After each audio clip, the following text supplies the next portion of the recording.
Press meet हेतला are मूल उद्देश्य कोन रही यार मूल उद्देश्य है सोर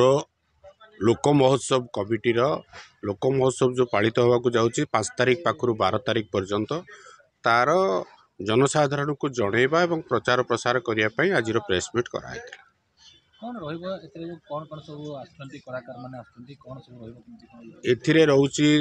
जोड़ी शंख रहउची धूमसा रहउची दंड नाच रहउची संबलपुरी नाच रहउची एवं स्थानीय छोट छोट पिला मानकर जो कलार प्रतिभा अछि नृत्य गीत रे तार प्रचार प्रसार पई उद्यम रहउची एवं अन्य कलाकार माने मध्ये आछंती सांस्कृतिक कार्यक्रम मध्ये अछि सिने अभिनेता माने मध्ये आछंती अभिनेत्री माने मध्ये आछंती केतेन केबेड चलिबो केतेन रे चलिबो 5 तारिख पाखु 5/1/2024 पाखु 12/1/2024 पर्यंत चलिबो जो स्वर लोक लेखा लोक महोत्सव काहे कि लोक स्वर लोक महोत्सव काहे इटा सोर लोक महोत्सव माने लोक नृत्य लोक कला लोक संस्कृति को प्रचार प्रसार करिया पई आमे सोरर लोक महोत्सव करूछु।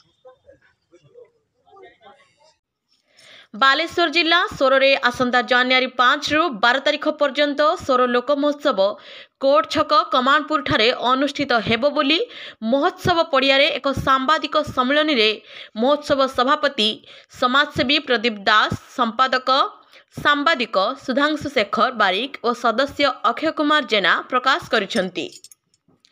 महोत्सव रे ओडिशार पारंपरिक नृत्य संगीत परिवेषण करा जिबाकू स्थिरीकृत होईछि। ढेमसा छऊ रणपा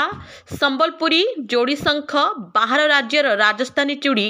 बेडसीट ठुमकापुरी मथुरा केक रामदोली चांदका तारा टोरा टोरा छोट पिलांक पाई मिक्की जमिंग ट्राभेरा धुआं बिस्कुट मीठा पानर पसरा खोलिबो।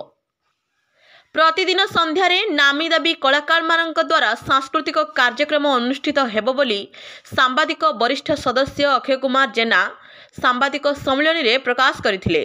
सांबादिक सम्मेलन रे त्रिलोचन पंडा गणेश दास सीतांशु बारिक दीपू महाकुड जीतू पाढ़ी प्रमुख सहयोग करथिले। बालेश्वर स्वररू हेमंत बारिक रिपोर्ट स्वस्तिक रिपोर्टर।